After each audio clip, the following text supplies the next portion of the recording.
Testing.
Right, good evening, Cabinet. So welcome to tonight's meeting. We've got a very full agenda, so we'll work our way through it. Do we have any apologies this evening, Habs? Apologies from Councillor Davenport Ray. Thank you very much. Okay, so the first item is the minutes of our last meeting on the 15th of November. We have a copy of those in the pack. Are there any comments or corrections that are required before I look for a proposer and a seconder so we can approve them? No? Okay, can I have a proposer, please? That's Councillor Pitt and a seconder. Councillor Taylor. Thank you. All those in favour, please show. Okay, so they're carried. Thank you very much. Then we move on to item 2, which is members' interest, and I'm expecting some members' interest this evening, I think. Councillor Ferguson. Thank you, Leader. I am a member of Cambridgeshire County Council, and we will be expected at some stage to vote on these proposals by the GCP. So I think in the interests of caution that we should recuse ourselves from that. I will be recusing myself from my debate, and I think my colleagues will be doing the same. Thank you very much, Councillor Ferguson. Councillor Taylor. I will be too. Thank you. That was a bit loud. Thank you. And Councillor Sanderson. Thank you, Same Chair. reason? Yes, I'll be doing the same thing for item 7. Yeah. Thank you very much. Okay, so for item 7, we'll invite you to leave the meeting and then we'll call you back in after that item's concluded. Thank you. No other members' interests to declare? No. Okay, thank you. So we move on then with item 3, which is the business rates rural settlement list. And I believe, Councillor Ferguson, this is you. Thank you. So this is an interesting, a very thorough, but slightly academic piece of work by Amanda Burns, who is in charge of our revenues and benefits team. One of our statutory responsibilities is periodically reviewing something called the rural settlement list. So basically what happens is that rural settlements are defined as ones with less than 3,000 population. Anything above 3,000 population is an urban settlement.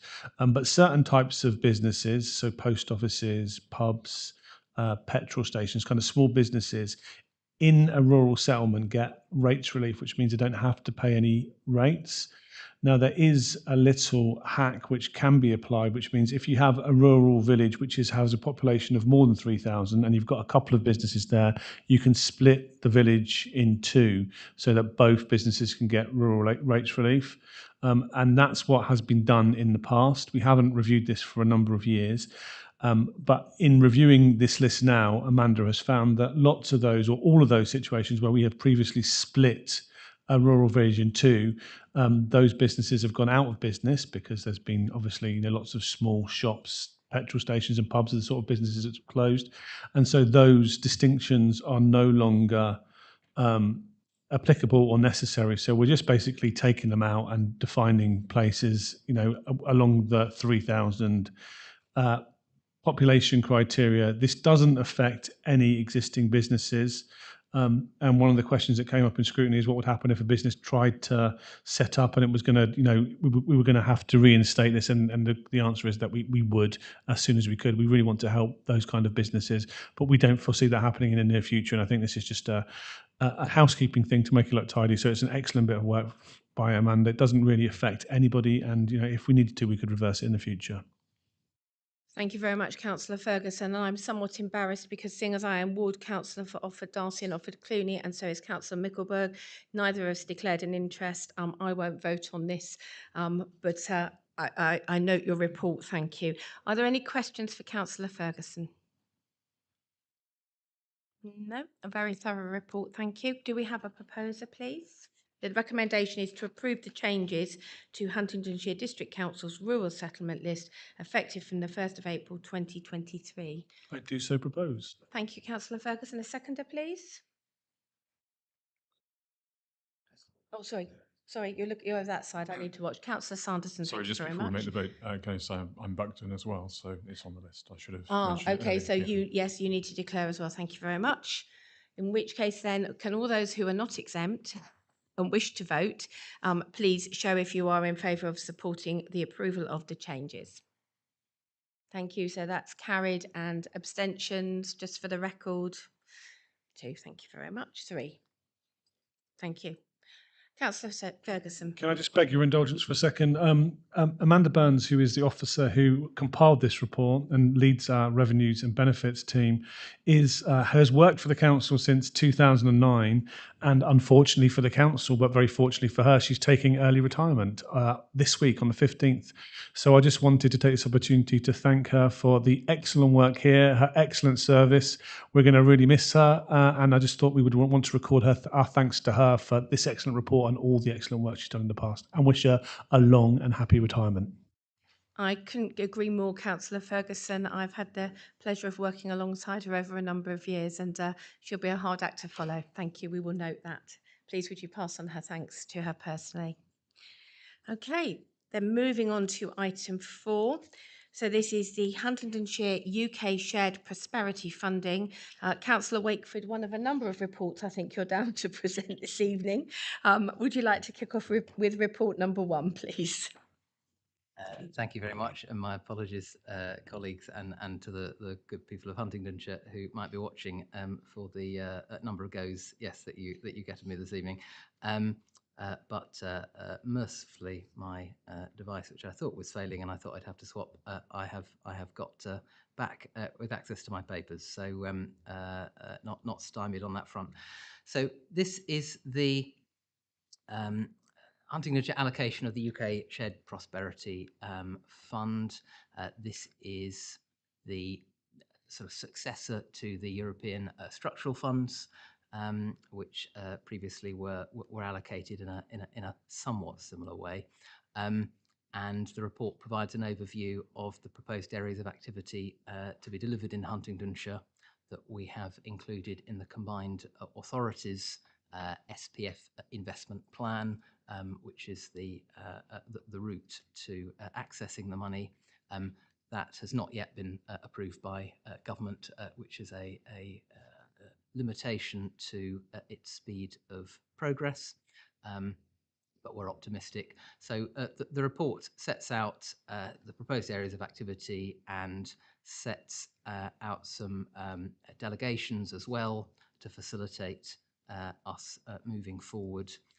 I will just unpack those as a summarised on the cover sheet, but just so you know what you will be voting on in due course. So we're endorsing the submission of the programme of Huntingdonshire-wide SPF activity, and we're delegating authority to the Corporate Director for Place in consultation with myself and the Executive Councillor for Finance and Resources, who's over there, to make amendments to the Huntingdonshire programme activity following feedback from the department and or the combined authority as required on the proposed programme of activity in response to any changes arising from the budget.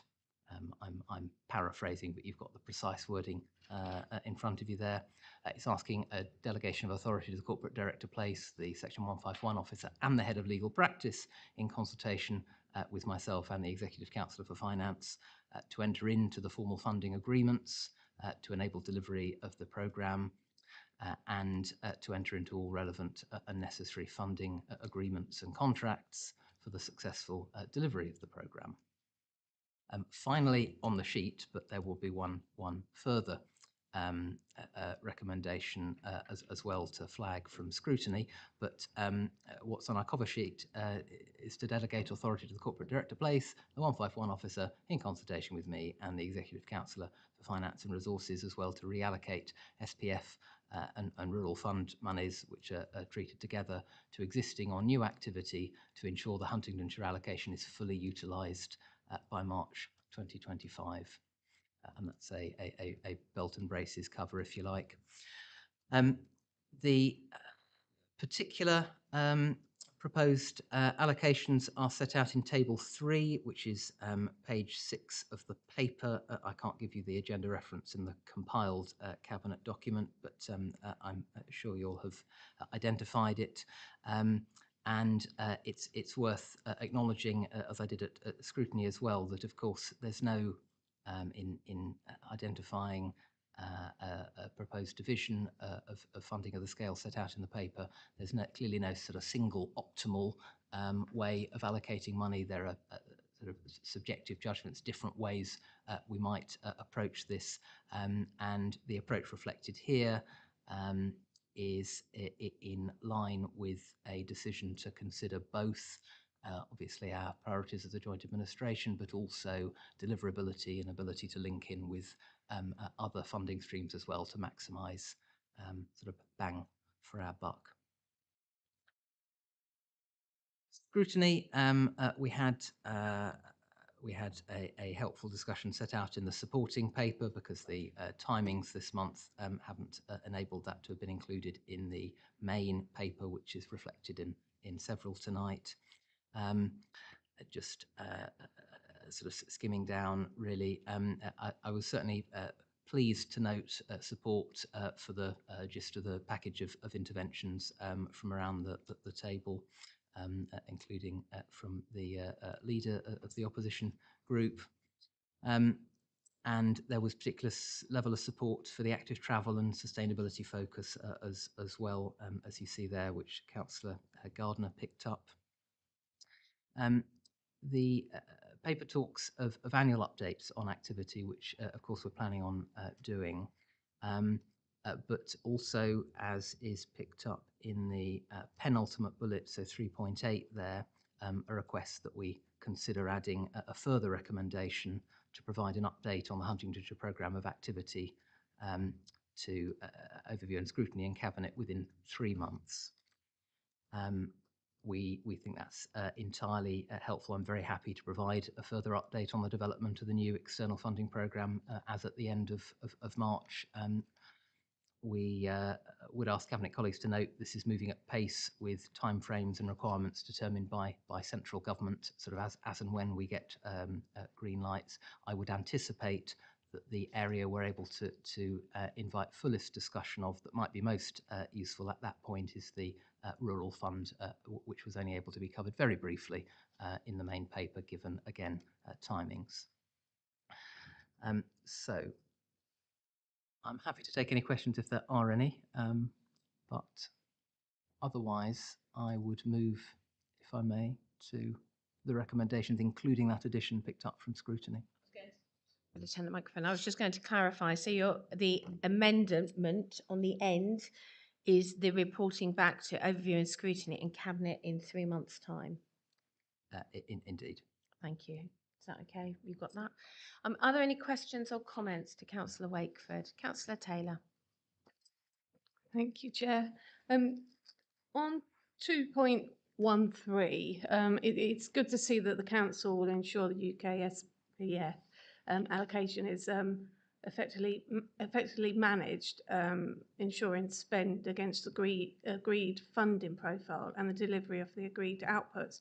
I think the thing that it's good to see that that's all in place, but the thing that I'm thinking is, are we measuring, or have we some, or do we need to, or do we have some form to evaluate the outcomes? Is there, you know, it's all good and well putting all these in place, but is there anything that we need to measure to see that this money is going to good use and it's doing the job that it needs to do? Councillor Wakeford. Thanks. Yes, so there are a range of metrics built into the SPF programme that come down to us from government, because that was an early question of mine as well. Yes, if anything, there's I think the level of prescription about the metrics maybe towards the other end of the spectrum to the one that your concern speaks from, but absolutely there are, and we can revisit those in future updates to demonstrate progress. Thank you. Are there any other questions or comments? Councillor Pitt. Thank you, Chair. So thanks to Councillor Wakeford and officers for this report. I think for me, this is a real opportunity for this council. So much of what we do is essentially business as usual, and the UK SPF is an opportunity to do things new and differently. And so I totally recognise the feedback from Overview and Scrutiny that they would like some more information, and I'm really glad that we're, as a cabinet and our lead portfolio holders, happy to provide that. I think as these are fleshed out more, and actually during delivery, I think we need to be really mindful that certain projects will get a good level of uptake and others may not be so much, and we need to be able to sort of flex what we're doing to respond to demand. I think particularly around things like digital connectivity and net zero targets, actually there might be a situation where, you know, it's about bang for buck essentially, and I think that needs to be something that we're constantly reviewing as we go forward. So recognise there's a huge amount of work that's gone in just to preparing these, and it's going to be an ongoing process, but I'm sure Cabinet and the whole Council will be keen to be involved as this develops. Thank you. Thank you, Councillor Pitt. Councillor Hassel. Thank you, Chair. Just a quick question on overview and scrutiny and the desire to see things in 3 months' time.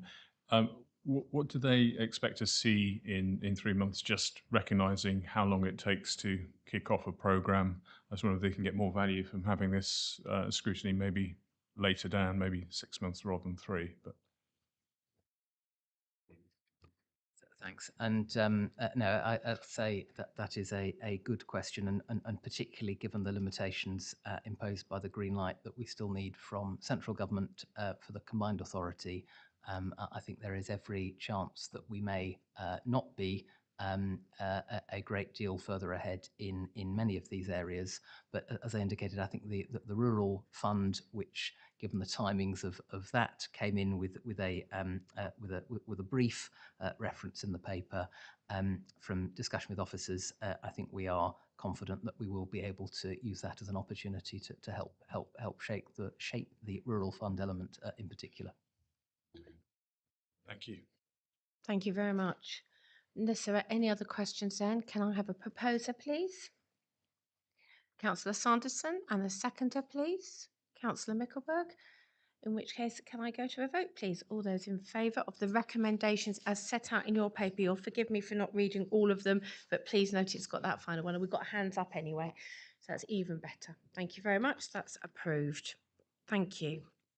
So moving on then to the next item this evening, we have item 5, which is, so I've got to turn the page in my agenda, which is the Market Towns programme. And I believe this might be Councillor Wakeford again. Councillor Wakeford. Forgive me, colleagues. It is indeed.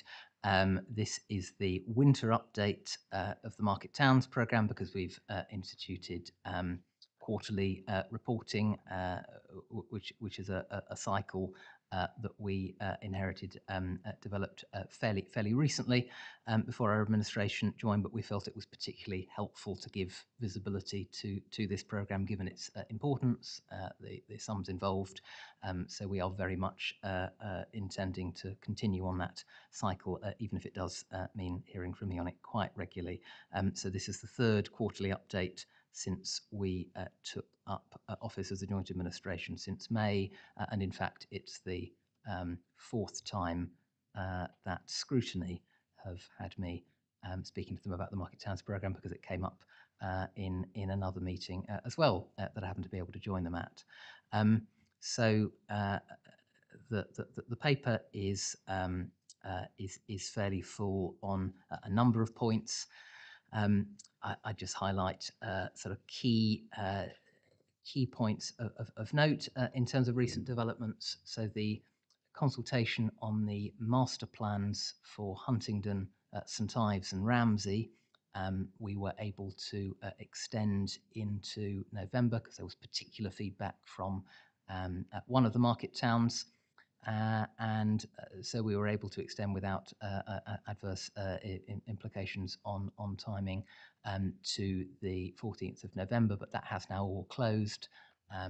We have a considerable number of responses from all of the plans, but I think it's fair to say the St Ives one appears to have won the competition to see how many discrete pieces of feedback it's been able to receive, and that is speaking to the level of question around a fair amount of what's landed in that.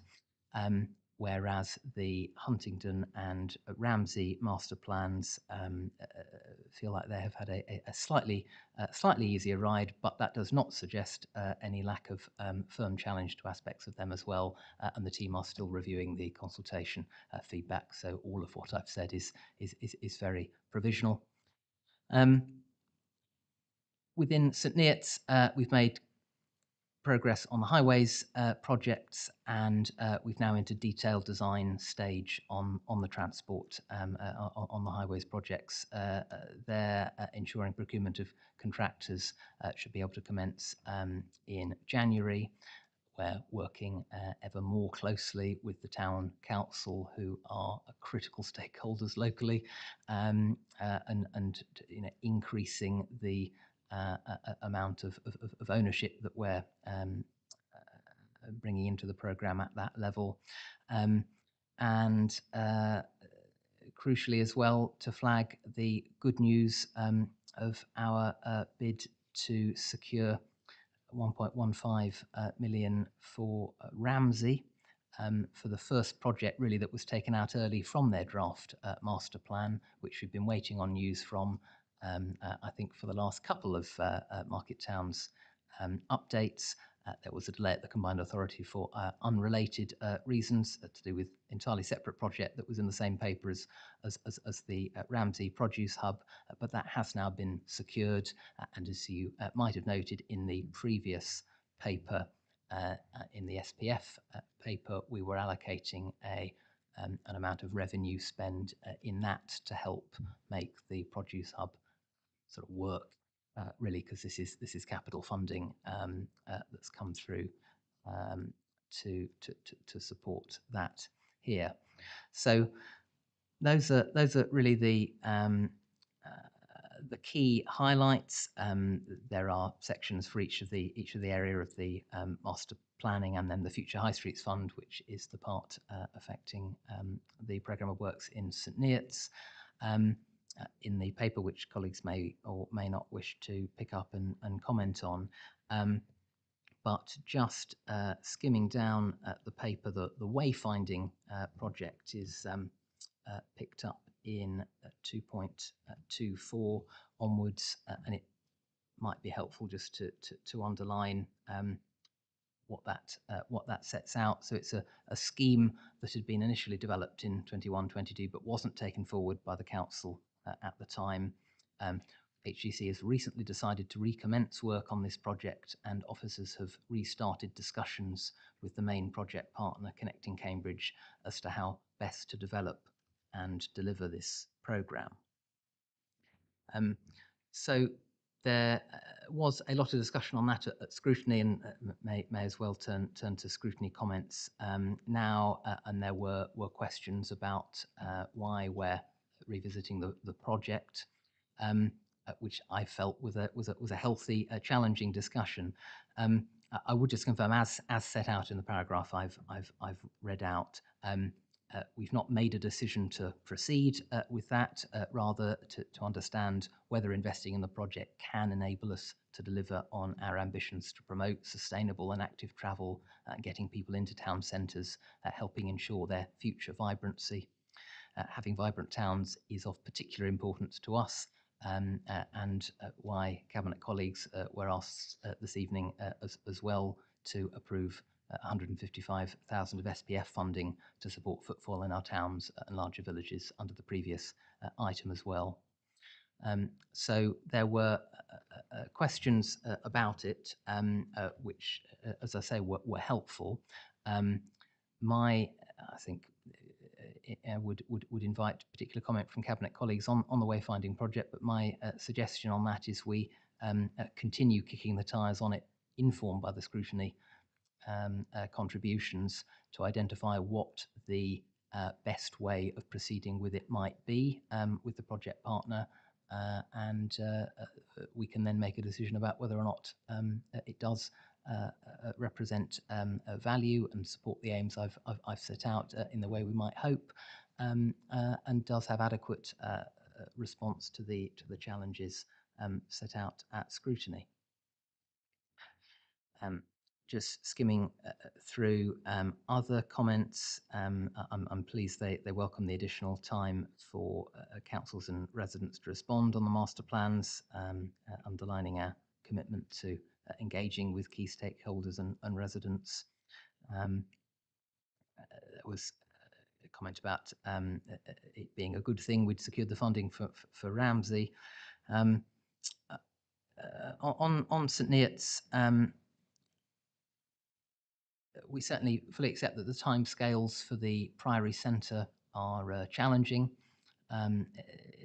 in terms of the observations about that, but we feel it's right we work closely with St Neots Town Council to ensure that whatever is delivered at the Priory Centre is fit for purpose, and it is the right thing that we revisit those plans in light of potential Oast House opportunities that the town are exploring. There were a number of questions about about what the interplay was there, but to me that's entirely a good news story.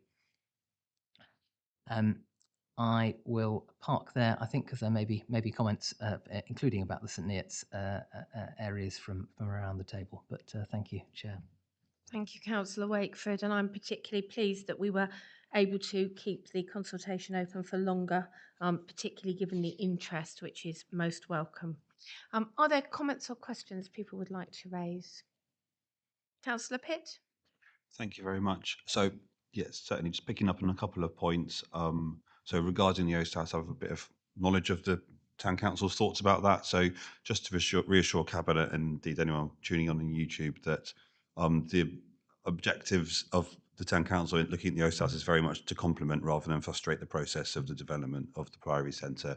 I think it's potentially a really good opportunity to expand what is essentially the community offering in that space, and rather than trying to pack everything into the one building, we've got a bit of overflow space to move some of those components around. So I think if that does go ahead at the Town Council, that will be entirely complementary.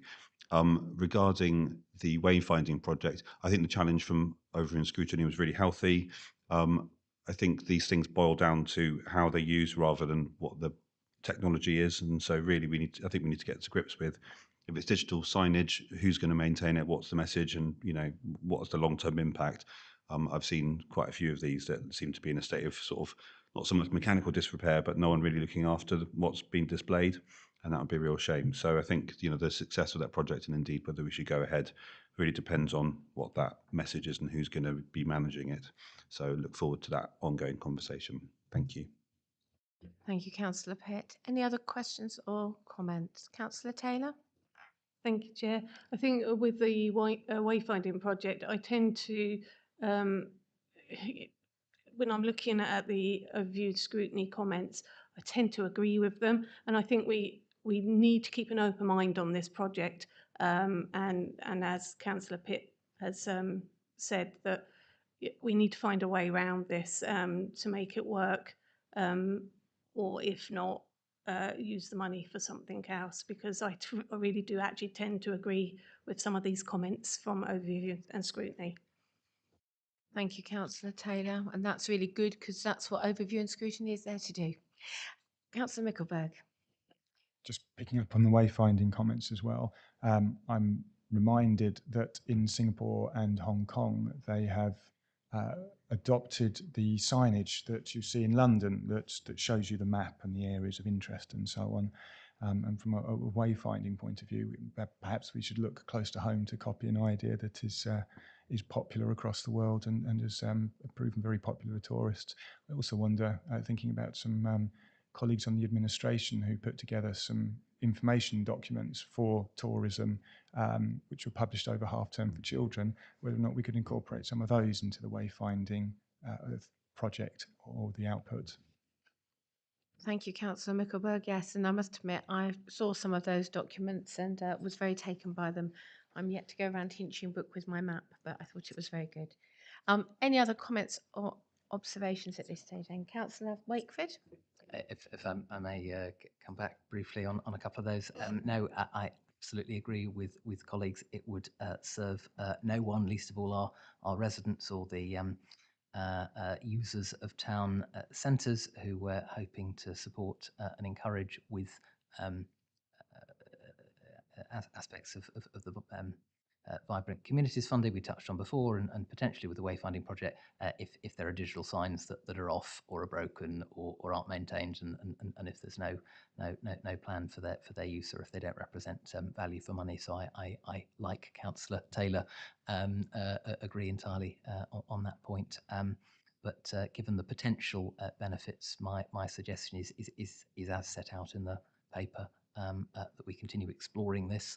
And are then able to make a decision informed as fully as possible, including on the feedback from the partner that we've identified on this to some of the challenges raised by scrutiny. Thank you. Then if there are no more comments, we have a recommendation on page 32. The first one is to note the progress of the programme over the last quarter, and the second one is to delegate authority to the Corporate Director of Place in consultation with the Section 151 officer, the Executive Councillor for Jobs, Economy and Housing, and the Executive Councillor for Finance and Resources to submit proposals to the combined authority to fully utilise the unallocated CPCA accelerated programme funding, ensuring that Huntingdonshire's allocation is fully utilised by March 2024, subject to CPCA board approval. So if you are all content, can I have a proposer, please? Councillor Pitt, a seconder, please. Everybody's being very polite. Councillor Wakeford, thank you very much. All those in favour, please show. Thank you very much. Councillor Wakeford, I think you have a short moment break before you return to us for another report. And I think, Councillor Sanderson, it's you now presenting the infrastructure funding statement.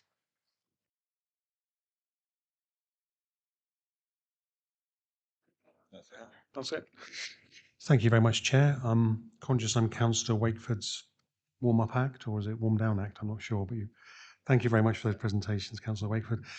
So yes, we're being asked, agenda item 6, to receive a report seeking endorsement of the infrastructure funding statement for the financial year 2021-22, including an update on the infrastructure delivery up to March 2022. This is really just information on the monetary and non-monetary contributions sought and received from developers for the provision of infrastructure to support development in Huntingdonshire and the subsequent use of those contributions by the council. It covers the financial year 1st of April 21 to 31st of March 22. Just a brief summary of SIL. I think we're quite familiar with it, but that was first introduced in 2010. And Huntingdonshire is a SIL charging authority and has been since the 1st of May 2012. We need to obviously use SIL to fund the provision, improvement, replacement, operation or maintenance of infrastructure to support the development of the area. There's also a neighbourhood portion of SIL. That's why towns and parishes have neighbourhood plans, which many of them have delivered successfully. We still do cover planning obligations. So the Section 106 of the Town and Country Planning Act 1990, that enables us as a local authority to enter into a negotiated agreement for planning obligations. So they're more site related, whereas SIL, of course, is more strategic. There was obviously a lot of business support during the pandemic, and the SIL regulations which were made during that time allowed deferrals of SIL payments due to the impact of COVID-19. 14 businesses were supported during that period, of which 5 of these were during the financial year that we're reporting on. We've worked closely with developers during this time to provide support to enable delivery to proceed during what's been very difficult times for businesses. Just coming on to the figures as well, at 2.1 of the report, the SIL invoiced in 21-22 was just under 14 million. SIL receipts that came in during that period were just under 9 million. SIL expenditure was just under 2.6 million, and SIL retained at the end of 21-22 was approximately 37 million. A couple of questions from colleagues at the scrutiny panel. Councillor Gray asked about why it was taking so long to complete some of these projects. I think one of the main ones was a special needs school at Alconbury Weald at Pressley Wood. Obviously, that's going to be a longer term project. We've allocated some £4 million towards that. I think he mentioned a scheme at Buckden where the local member apparently was seen celebrating a scheme, but that I understand hasn't been completed as yet. My answer to Councillor Gray, though, was the state of the economy, obviously inflationary costs. That's caused some delays. The fact is that this administration has only been here 6 months as well, so hopefully some of these projects will be completed. Not an easy thing to do given the state of the economy at the moment. Councillor Pickering asked, I thought, of a very relevant question about the allocated funds for Section 106, particularly relating to some schemes or some sums in Love's Farm in St Neots. I think that Claire Burton will be speaking to him quite soon just to get some clarity on these projects. I think we do need a little more detail on what they can be used for. As I said earlier, they're obviously site specific, need to be related to that site to mitigate the impact. There's quite a bit throughout the district, Brampton, Warboys, Huntingdon, as well as Neots. So I think it would be very useful if we could unwind some of that and bring that to a conclusion if possible. But I'm happy to take any questions. Thank you very much, Councillor Sanderson. Any questions? Councillor Taylor. Thank you, Chair. I just want to say that the report was fantastic, and I like the artwork at the front. I thought that was very well done, and the pictures, the photographs in there, it just breaks it all up. It shows us what this money has been spent on. It's a real good visual aspect of this report. But I just want to touch on 3.4. It's to do with the summary details. It's to do with the planning obligations, which I presume is Section 106. So it's not the SIL, but the 106. I'm just a little bit concerned, and I think it might be what Councillor Pickering's picked up on within overview and scrutiny, and it's to do with the 106 that's been allocated but not spent. We've got So I've added them up. Please tell me if I've got this totally wrong. St Neots has got 106 section 106 allocated but not spent of 333,407. I mean, I'm just picking out a few here. Huntingdon, so if you allocate them all together on these certain ones, Huntingdon 153,744, Warboys 92,446, and that was just 2 projects. I just need to understand why they're not spent. So, and it's saying whenever collected, it's 2021 to 22. Does this mean that we're going to run out of time to spend these, or is it that we've got a little bit more time to spend, and how can we push these forward to spend these? Councillor Sanderson? Thank you, Chair. Well, I think it depends on what the specific agreement says. And I think that there's probably a piece of work just to dig into that a little bit more. So there's normally a time limit. 5 years is it from the start of the development, I see quite often. But I think we do need to unwind that. And Claire, who's done an excellent job and her team in putting this report together, I'm sure they'll come back to us with further details. I do actually need to give Councillor Hassel an apology because actually the Valley project in Buckden actually has progressed quite well. That was, I think, the only project on the list that has done that. And I think Councillor Gray was highlighting was just some concerns about some of the others. I mentioned the special needs school at Alconbury Weald, for example. So I hope we'll see some progress on those also. Thank you, Councillor Sanderson. Councillor Hassel? Yeah, thank you, Chair. Excellent report. But I would like to know, because I know there is one of them that is delayed, which is the Buckden to Brampton cycle route, which is still funded.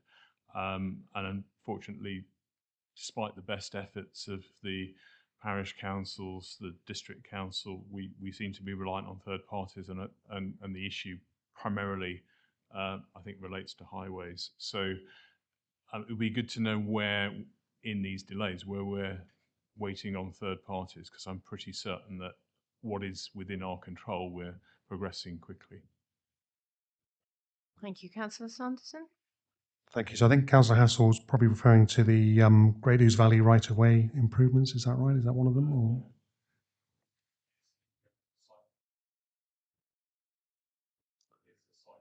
Cycleway, okay. I'll take that back. If we're waiting for third parties, then perhaps we can chase them up and get the information we need. Thank you. Councillor Taylor? Councillor Sanderson, could I ask if that could be taken back as an action for the officer to look at the information that I've just spoken about? That would be great. Thank you. Bring the managing director in. Sorry. That's all right.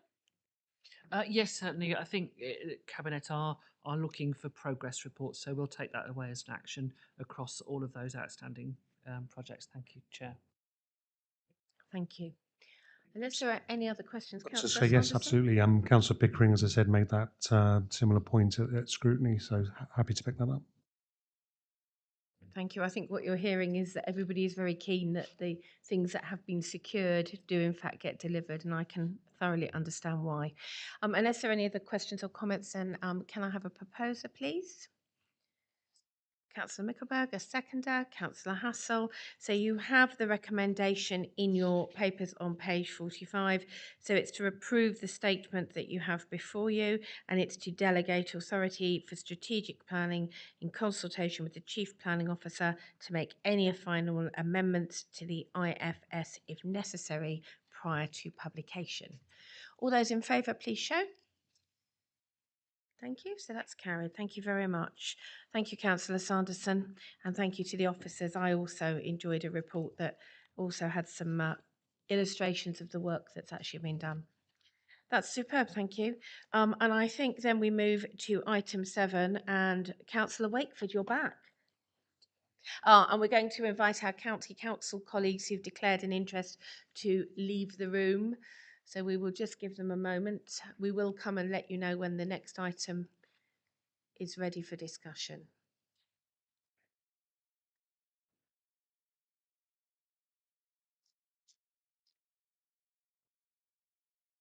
Councillor Wakeford, over to you. Thank you, remaining colleagues. Small but perfectly formed subset of council, subset of cabinet.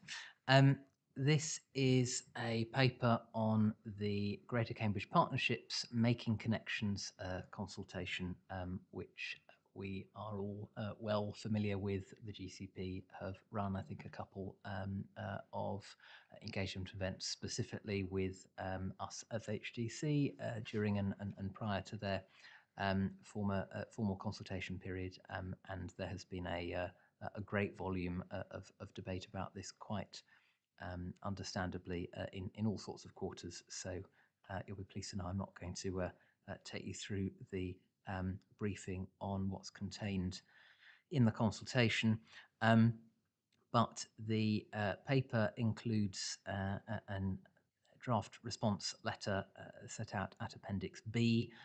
Appendix A would have been the consultation document, except the consultation document is online, so there is no missing Appendix A for reassurance. The recommendations in the report are to invite comment on the draft response letter and then to delegate authority to the Chief Planning Officer in consultation with myself to make amendments to that response prior to submission to the GCP, and to encourage Huntingdonshire residents and businesses who it's recognised will have a range of opinions on the proposed scheme to submit their own feedback to the consultation to ensure the GCP has the fullest evidence base from within the district to inform its decision making.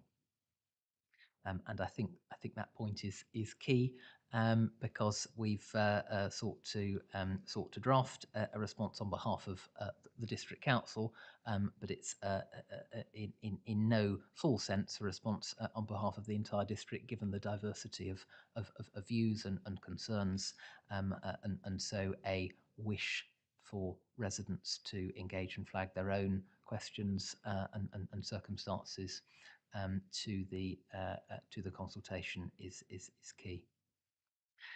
The turning then to the appendix, we've got the draft letter, which does underline how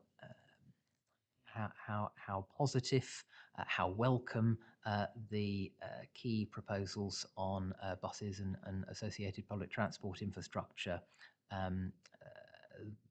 contained in the consultation would be.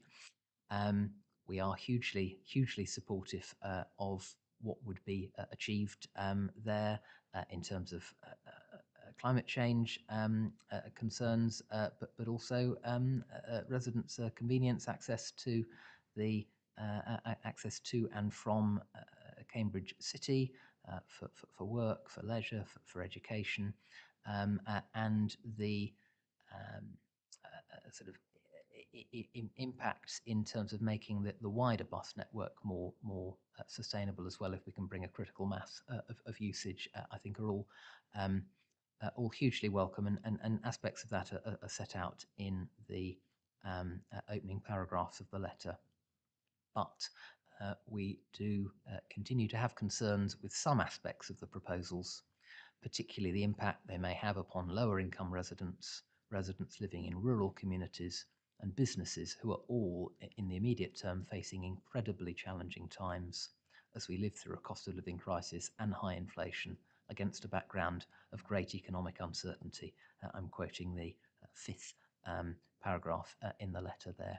And then the letter goes on to set out bulleted concerns in greater detail to share with the GCP. I'm not going to go through them all. Colleagues will have read them. But turning to the comments from overview and scrutiny, Councillor Gray, I'm on 4.3, complimented the officer on the proposed response, which was felt to strike to the heart of the issues and concerns shared by all. And I don't think I'm overstating it, but I think that sentiment was echoed across the scrutiny panel, which was tremendously reassuring, that we are across the chamber and across colours politically, picking up a number of similar questions and concerns, as well as agreement around the positive benefits within the scheme. So there was a particular comment from Councillor Gray, also reflected in 4.3, around the reference to park and ride sites. So the response is flagging that improved park and ride would be helpful, but in order to use the improved park and ride, residents from our district will still have to be doing a lot of miles in order to drive to the edge of Cambridge to park in order to get on a bus. The draft response invites discussion around the location of park and ride sites with GCP. We'd welcome further investigation of the viability of park and ride locations more distant from Cambridge, which would enable visitors to the city to complete fewer miles by private vehicle. The suggestion at scrutiny was that could be stronger, that could be more confident in inviting discussion around specifically bringing park and ride sites to Huntingdonshire. That was a point I invited particular comment from scrutiny on, and I think that was really helpful feedback. So with Cabinet's contentment, I'd be minded to strengthen that reference in there as well. The other amendment I'd propose we make to the letter is the final bullet point, just to explicitly name check the rural communities across Western and Northern Huntingdonshire in the reference to our wish for further investment in additional bus routes to link rural communities to our market towns, again contributing, making the point I addressed earlier in expanding the overall user base and therefore the viability of the proposals. So those would be two tweaks I would be minded to make, and that's a reference to comment picked up in 4.5 from Councillor Corney. The other key area of discussion at scrutiny, perhaps the lengthiest area of discussion, is reflected in 4.4 in the comments from scrutiny.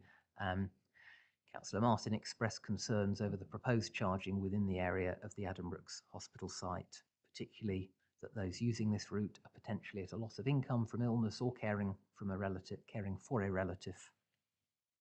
And additionally, it was observed that those accessing this site for long-term treatment may be unable to use public transport alternatives due to vulnerable health and sentiment echoed.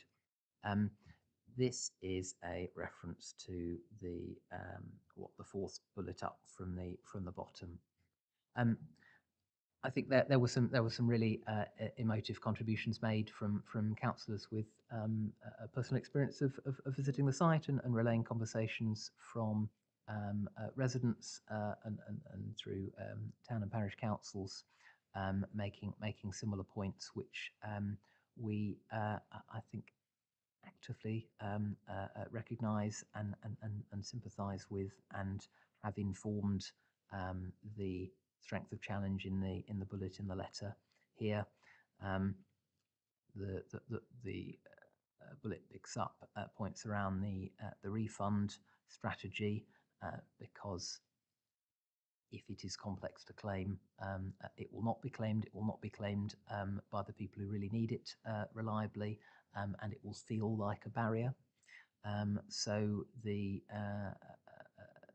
approach to refunds is key to make straightforward. Given the wide catchment area for hospital trusts, for the hospital trusts operating on the site, because there are 3 hospitals split across 2 trusts with main bases there, and doctors from at least 1, if not 2 other trusts locally working on the site as well. But given their wide catchment area, and that a large section of our rural residents have no certainty of an affordable and timely travel alternative at this point, they may be disproportionately impacted. So in light of this, we urge that a way be found of excluding the hospital site from the geographic area of the STZ, the Sustainable Transport Zone, because ensuring all residents have access to healthcare when they need it most is essential. I would suggest we are flagging those concerns. There was a suggestion that we be firmer in pressing that point. I think the language in there is clear. What we also have in that bullet is recognition with the ongoing growth of that site. I mentioned 3 hospitals there currently. Depending how you count them, there are going to be 5 within a few years' time: a cancer hospital and a children's hospital. The pressures on the site are going to grow. I have personal and professional experience, or sort of in my personal life and my day job, of being caught in traffic accessing that site, as councillors shared experiences of scrutiny. So the bullet here in the letter agrees that the status quo of inadequate parking on the site, inadequate road access to the site, and inadequate park and ride connectivity or public transport alternatives to mitigate the traffic challenges won't be sustainable either. And I did underline that point, which is flagged in the scrutiny comments as well.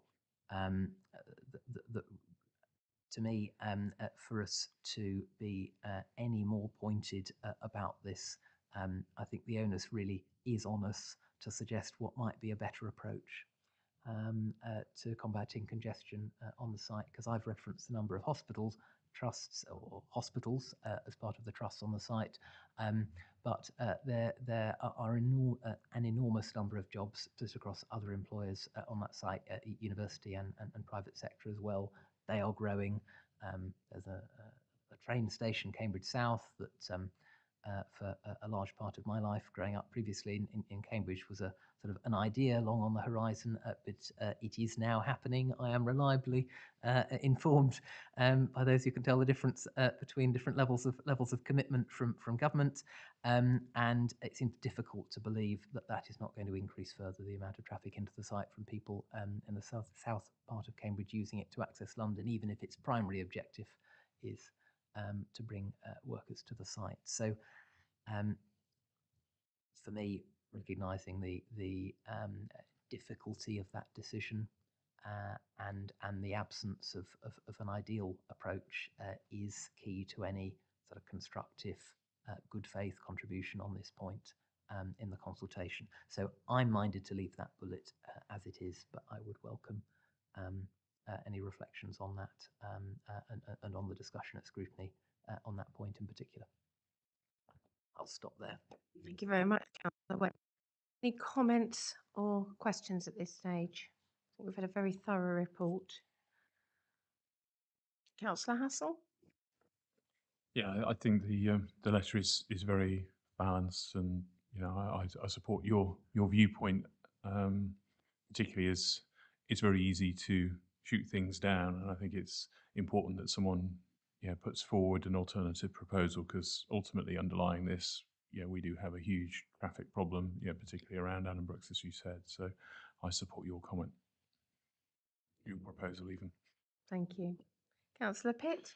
Thank you very much. So I think from the comments over in scrutiny, I don't think there's 100% support for the proposals in general. For me, I think fundamentally this is a very good solution to an entrenched problem, and it's going to be about how does the Greater Cambridgeshire Partnership maximise on the benefits while mitigating the downsides as much as possible, and that's going to be a long process as we're seeing. I think the letter that we've put forward here captures a lot of that really accurately, and I totally agree. I think the amendments that you've proposed this evening are really helpful. I think for us, particularly in Huntingdonshire, how our rural communities interface with the proposed increased bus network is going to be a really interesting challenge, and perhaps that's a challenge that sits beyond the scope of what's in front of us. So that's a challenge for the Combined Authority to make sure these different cogs move together in tandem. But it feels distinctly possible, so I'm really excited that we might actually have a solution to these problems. I think a lot of people in Cambridgeshire have never experienced a reliable bus service in their lifetime, and actually, coming from a part of the country where it does work, it really is wonderful. And so I hope that we can get there. Thank you. Thank you, Councillor Wakeford. Thanks. No, that's really helpful, and the discussions around that sort of wider point around rural connections between rural residents and the market towns, not merely seeing all journeys as ending in Cambridge or starting there, is picked up in the letter as well. I completely agree with that.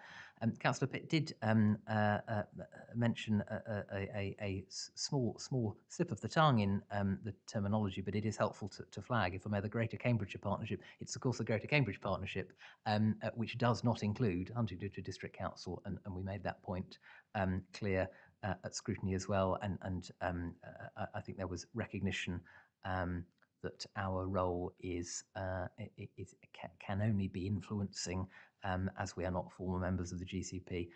In 4.3, Councillor Gray, following a question from him, the panel heard that I agreed with the sentiment, which he had also expressed as well, that there's a need to remain realistic about what may be achievable within the district and within the reach of the GCP. So we are seeking to work as constructively as possible with them, and really just to underline, if there aren't other comments, that the positive aspects arising from these proposals could be transformative for Huntingdonshire. So I echo Councillor Pitt's optimism on that. We do just need the GCP to engage as fully as possible with the concerns we've set out. And on that note, I should flag a matter of, I think it was a couple of hours before the scrutiny meeting last week, we did have direct contact from the GCP seeking to offer comments and assistance, really, with respect to the concerns, having picked that up in our draft paper, which on my previous point I think is helpful, that there is clearly a level of interest in what Huntingdonshire and HGC submits to the GCP. At that point, I literally hadn't read it, and officers hadn't had a chance to digest. I have at least now read the contribution, and it is seeking to offer further clarity from what's within the public domain on the concerns, and I would be minded, if we progress with the recommendations set out in the report here, also to follow up with them to work out how we can put their response and engagement with the concerns we're setting out into the public domain in the most helpful way, for visibility as well. So I did just want to recognise that. Thank you very much, Councillor Wakeford. I would like to congratulate you on making a good balanced recommendation in the letter, because it is something that I personally know that residents feel very strongly about, and so do businesses. It's one of those things that everybody has an opinion about, which is actually a very good thing, but it is very difficult to capture those, and I think you've actually done an excellent job working with officers to try and give a very balanced view that clearly speaks to lots of the concerns as well as lots of the things people like. So you're recommending that the letter as it stands, with the notion that you will strengthen our position on park and rides, particularly in our area, and that you would like to strengthen the rural communities references for the western and northern parts of Huntingdonshire being included. And I think that's probably extremely welcome. I certainly will say that the park and rides and the rural issues is certainly something that has come up through the place strategy engagement work. So I can see some very good synergies when people were thinking about possible things that they would like to see in their communities that they thought would be really beneficial. So clearly that's going to speak well to that. So councillors, if you are happy, then you have a recommendation to delegate authority to update the response prior to submission, and you've got those two amendments before you, and that we will continue to encourage residents and businesses to have a say in the work that is happening. So do I have a proposer? Councillor Pitt, a seconder. Councillor Hassel, all those in favour, please show. Thank you very much. And we'll go and retrieve our councillors who've been waiting while we concluded that item. Thank you very much, Councillor Wakeford.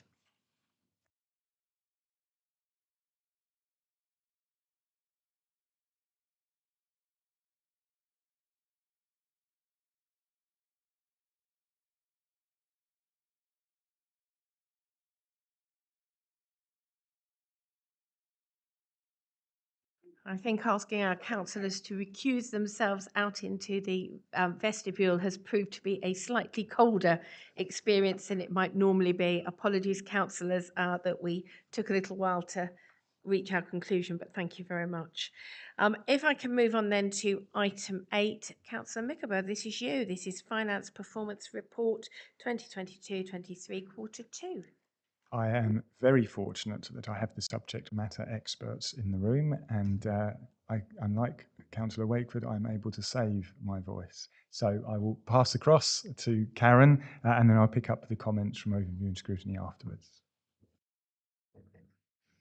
Good evening. I'd like to bring the Q2 forecast outturn figures to provide an update on the finances of the Council. You may recall the Q1 forecast outturn suggested a deficit to budget of 275,000, and we predicted this would increase given the inflationary pressures on costs, particularly the Council's energy prices.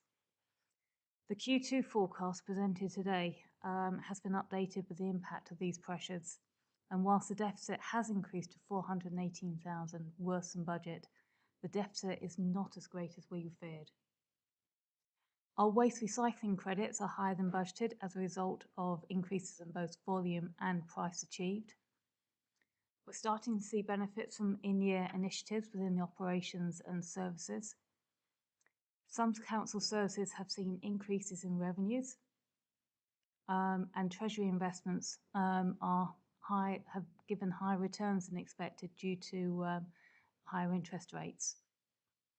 But we do continue to have pressures against our service costs. Our temporary accommodation costs are higher than the housing benefit subsidy received as a result of landlords increasing rents. We continue to struggle to recruit staff, requiring more expensive agency staff to be used, and that also impacts upon service delivery effectiveness. And One Leisure, as we've already heard, has continued to bear inflationary impacts from both energy and staffing, and also suffering from slightly lower revenues as a fact of the COVID recovery and the recession squeezing residents' incomes. These factors are all built into our Q2 forecast presented today. On the capital expenditure front, we continue to forecast lower than planned expenditure. Planned projects are continuing, but expenditure is lower than anticipated due to COVID creating delays in delivery. Where we have external funding with due dates for expenditure completion, we are mindful of these and working to achieve them. Unscoped projects, particularly those which require external borrowing, have not progressed. Whilst we have fixed rates of borrowing on our existing PWLB loans, and therefore no additional risk to be carried on these, any new borrowing will be at the higher current rates, which will put additional pressure on our future revenue budgets. Where we can, we wish to avoid that.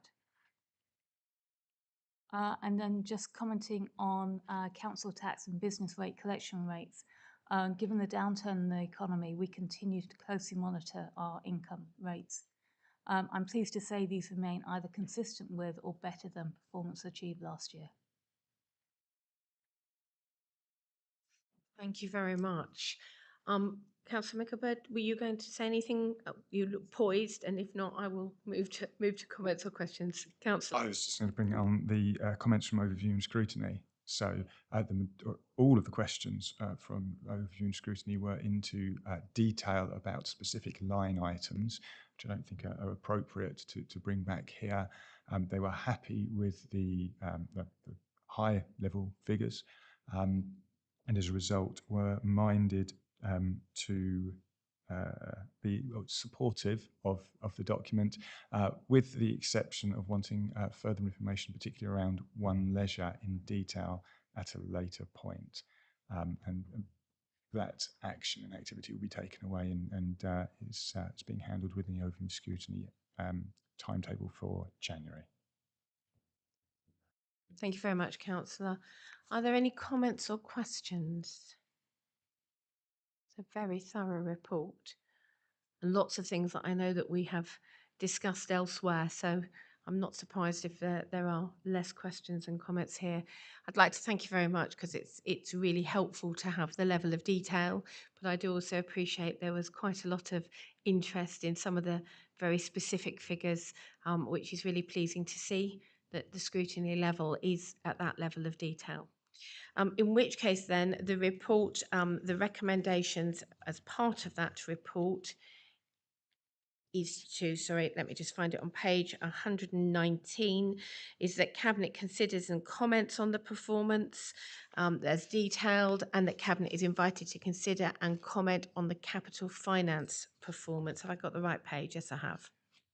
So if Cabinet is content, then we will move then to, Councillor Wakeford, sorry, I missed you signalling. No, thank you. No, just really taking up the comment invitation to flag. I think in the context, these are as welcome numbers as we might expect to see, and I'll leave it at that. Happy to support, but you've heard plenty from me this evening. Thank you. And it would be remiss of me not to comment on the fact that I know that staff have been working incredibly hard to try and make sure that our figures are as positive as they could positively be. So I'm really grateful for that because I appreciate people have worked to find savings and are working continually to find ongoing savings, and that's much appreciated.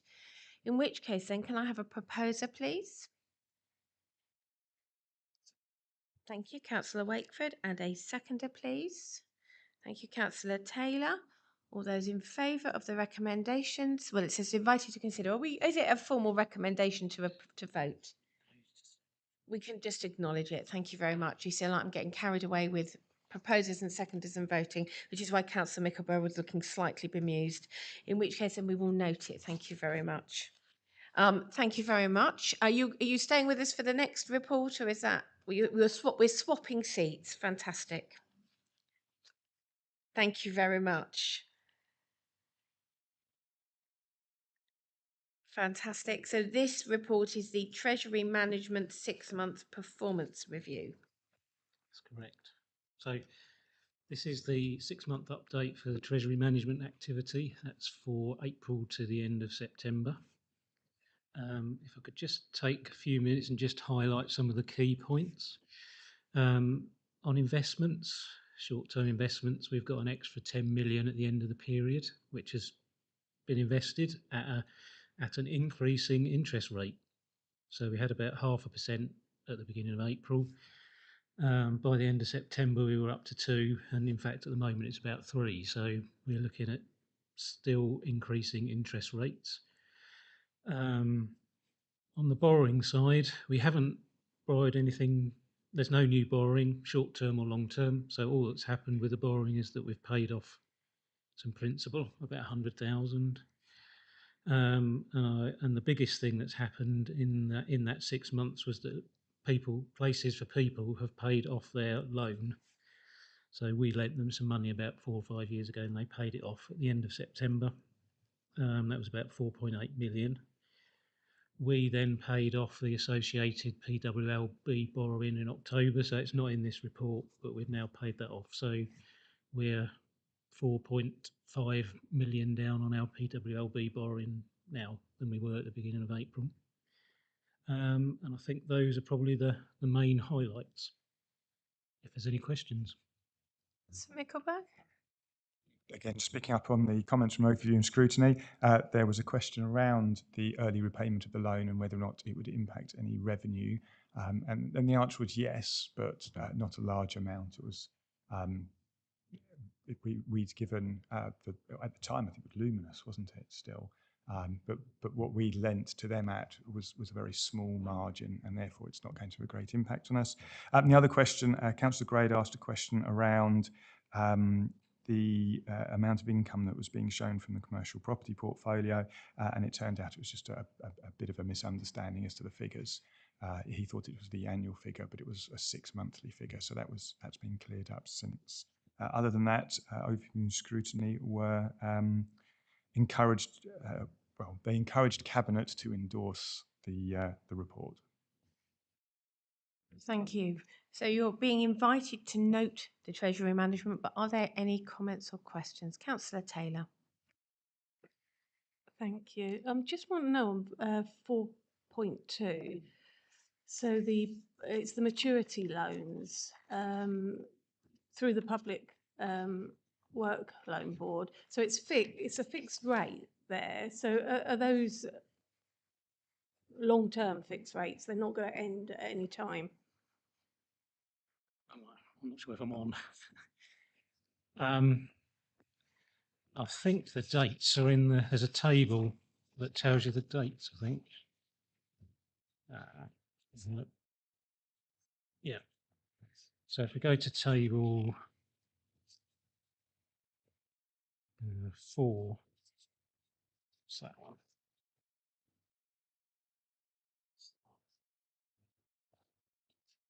I think you're gone back to the capital monitoring report, I think. Down. Just That's got finding the the dates correct on it. report. That's got the dates on it. Page 166.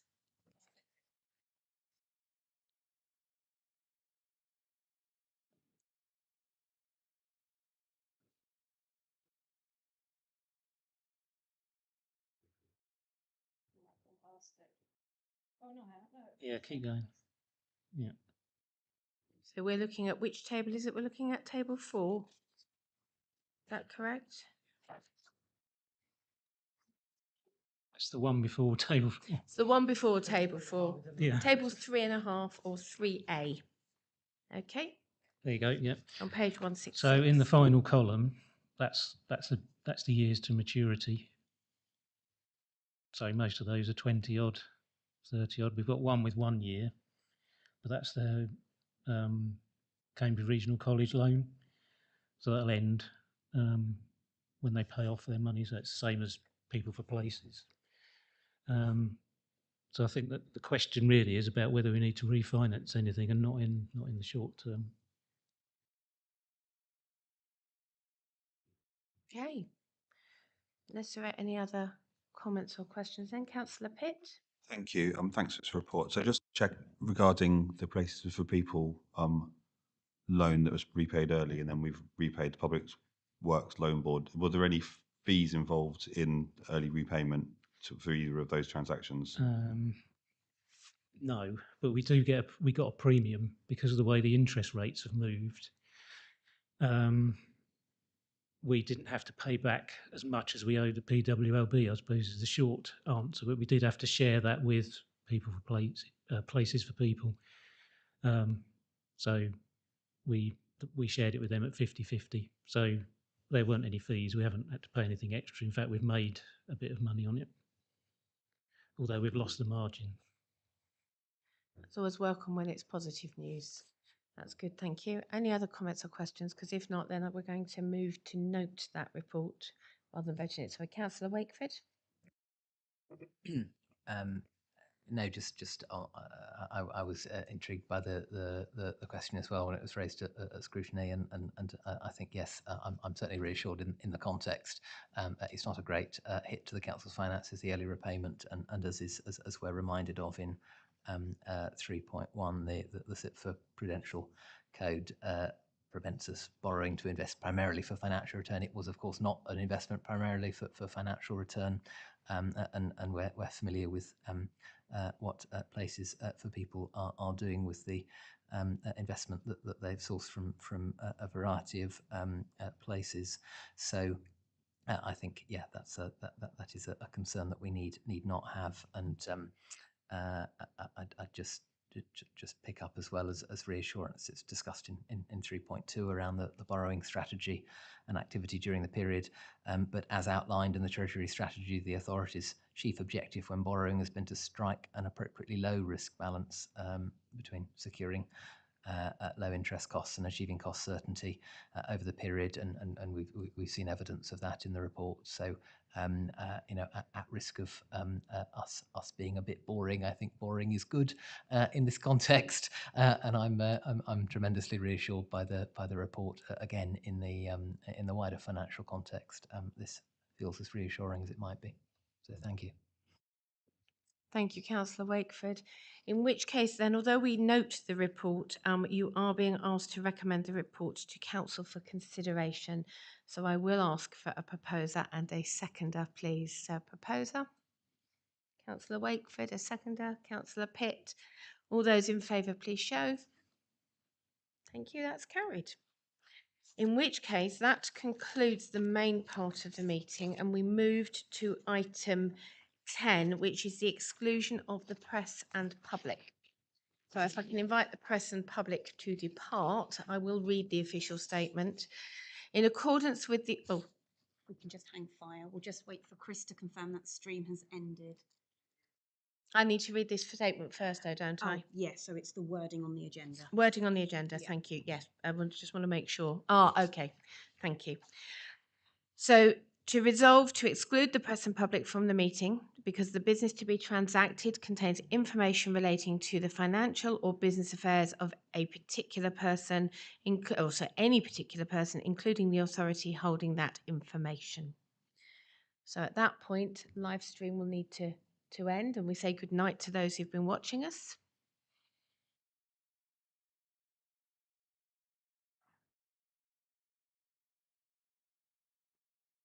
And that's live stream ended, that's correct.